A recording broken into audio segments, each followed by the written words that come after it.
नमस्कार मित्रांनो, भावी शिक्षक आणि शिक्षिकांनो, टिप्स फॉर टीईटी टेटमध्ये मी अक्षय विरकर तुम्हा सर्वांचं स्वागत करतो।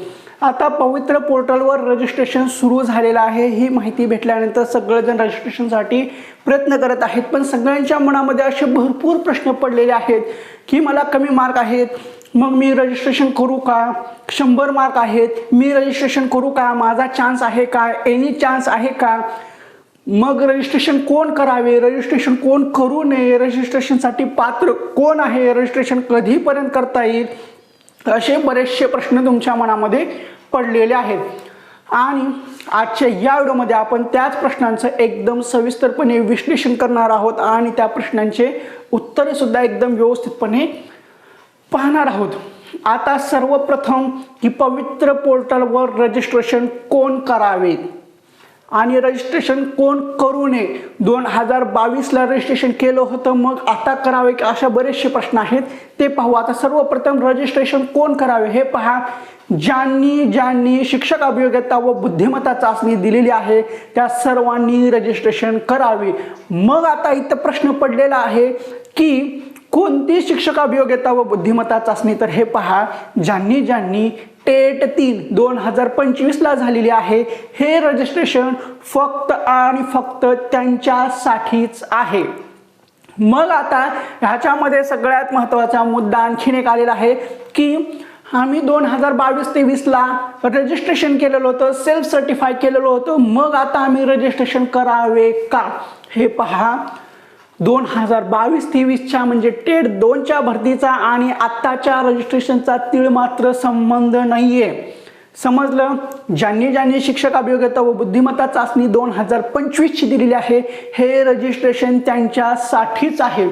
मग आता आणखीन एक महत्त्वाचा प्रश्न, मी टेट 2 दिली होती, त्याच्यामध्ये माझा नंबर लागलेला नाहीये, पण मी टेट 3 दिली नाही, मग मी रजिस्ट्रेशन करू शकतो का? तर अजिबात नाहीये।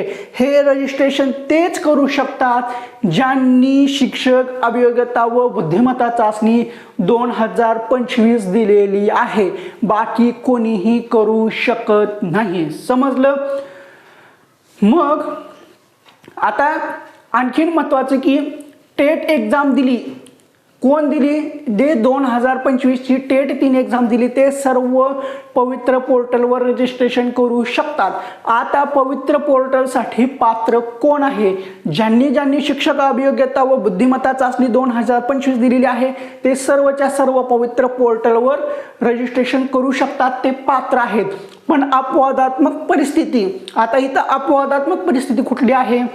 ज्यांनी शिक्षक अभियोग्यता व बुद्धिमत्ता चाचणी 2025 दिली, पण ते ॲपियर होते, जे डीएड बीएड ॲपियर होते, ते विहित मुदतीमध्ये त्यांचे प्रमाणपत्र परीक्षा परिषदेला जमा करू शकले नाहीत, ते उमेदवार पवित्र पोर्टलवर रजिस्ट्रेशन करू शकत नाहीयेत, कारण त्यांचे रिझल्ट, त्यांचा निकाल रद्द केलेला आहे। निकाल रद्द केल्यामुळं तुमचं नाव पवित्र पोर्टलच्या वेबसाईटवर येणार नाहीये। समजलं? 2025ची परीक्षा देऊन सुद्धा 2307 असे उमेदवार आहेत, ते पवित्र पोर्टलवर रजिस्ट्रेशन करू शकत नाहीये। मग आता आणखीन महत्त्वाचा मुद्दा की मला कमी मार्क्स आहेत, कमी म्हणजे 100 मार्क आहेत, 104 मार्क आहेत, 90 मार्क आहेत, 80 मार्क आहेत, मग मी पवित्र पोर्टलवर रजिस्ट्रेशन करू का नको? हे पहा, असला चुकून सुद्धा मनामध्ये विचार येऊ देऊ नका। तुम्ही टेट 2025 दिलेली आहे, शिक्षक अभियोग्यता व बुद्धिमत्ता चाचणी 2025 दिलेली आहे आणि तुम्हाला कितीही मार्क असू द्या, भले 0 मार्क जरी असू द्या, तुम्ही रजिस्ट्रेशन करायलाच पाहिजे, कारण हे पवित्र पोर्टल शिक्षक भरती आहे। याच्यामध्ये कधी कुणाचा जॅकपॉट लागतो हे सांगता येत नाहीये, कारण याच्यामध्ये निवडीमध्ये वेगवेगळ्या गोष्टी मॅटर करतात। माध्यम आहे, मीडियम आहे, मार्क्स आहे, CTT आहे, TET आहे, मग ग्रॅज्युएशनला विषय कुठला होता, तो सगळ्या बऱ्याचशा गोष्टी आहेत। TET पेपर 2 कुठल्या ह्याच्यातून पास आहे, तुमची कास्ट काय आहे, सबकास्ट आहे, तुमच्याकडे आरक्षण आहे का, अशा बऱ्याचशा गोष्टी मॅटर करतात। त्यामुळं मला एवढे मार्क पडले, मग मी रजिस्ट्रेशन करू का, असे प्रश्न येऊ देऊ नका।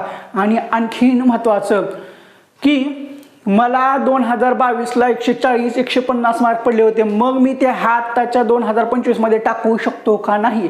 2022-23चे मार्क आणि 2025च्या ह्याच्यामध्ये व्हॅलिड नाहीये, ते तिथंच बाद झाले. आत्ता 2025 जी दिलेली आहे याच्यामध्ये तुम्हाला जे मार्क्स पडलेले आहेत तेच पवित्र पोर्टलवर येतात. समजलं? आणि आणखी महत्त्वाची गोष्ट की 2022-23ला सर्टिफाय केलेलं आहे, मग आता करायची गरज आहे का? ती संपलं. ते तवाचं जेवण, तवाची पंगत तवा संपली. ही नवीन पंगत आहे, ही नवीन जेवण आहे. 2025ला परीक्षा झालेली आहे, त्याच्यामध्ये ज्यांनी परीक्षा दिलेली आहे त्यांचं रजिस्ट्रेशन चालू आहे आणि हे त्यांच्यासाठीच आहे.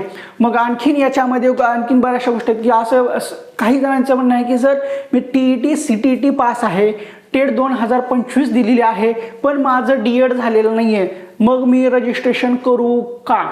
हे पहा, याच्यामध्ये तुमचं जर BEd असेल तर तुम्ही रजिस्ट्रेशन करा.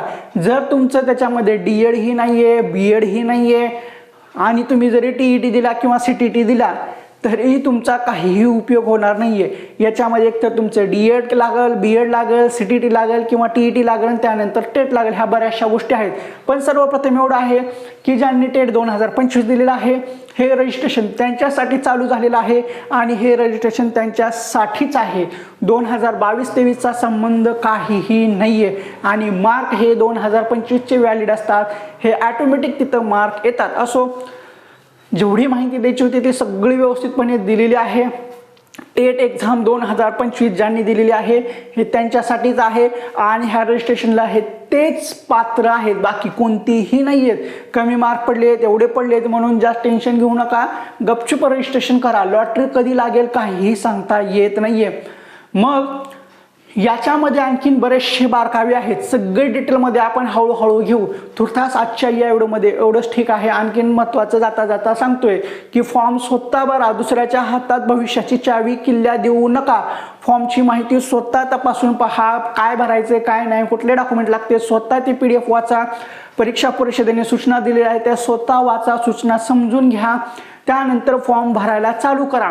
कॅफेवाला मामा, कॅफेवाला दादा, काका ह्यांच्या भरोशावर बसू नका. त्यांना जास्त माहिती नसते, त्यांना तेवढं नॉलेज नसतं. त्यामुळे पवित्र पोर्टलवर, वेबसाईटवर ज्या सूचना दिलेल्या आहेत त्या सूचनांचं तंतोतंत पालन करून फॉर्म भरा. आयुष्याची किल्ली दुसऱ्याच्या हातात नको. आयुष्य आणि भविष्य हे तुमचं तुम्ही ठरवा, दुसऱ्याच्या हातात देऊ नका. सगळी माहिती वाचून समजून मगच सेल्फ सर्टिफाय करा. तर ठीक आहे, आजच्या या व्हिडिओमध्ये एवढंच ठीक आहे. हा व्हिडिओ तुम्हाला कसा वाटला तो कमेंट बॉक्समध्ये सांगा. व्हिडिओ आवडला असेल तर व्हिडिओला लाईक करा. व्हिडिओ पाहून तुमचा काही फायदा झाला आहे असं वाटत असेल तर आणि तरच आपल्या चॅनलला सबस्क्राईब करा. लाल रंगामध्ये सबस्क्राईब बटन आहे ते दाबा, त्यानंतरची जी घंटी आहे ती सुद्धा दाबावा. ऑल नोटिफिकेशन सिलेक्ट करा म्हणजे जेणेकरून सर्व व्हिडिओचे नोटिफिकेशन तुमच्यापर्यंत सर्वप्रथम पोहोचतील. तर ठीक आहे, पुन्हा भेटू पुढल्या व्हिडिओमध्ये अशीच महत्त्वपूर्ण माहिती घेऊ.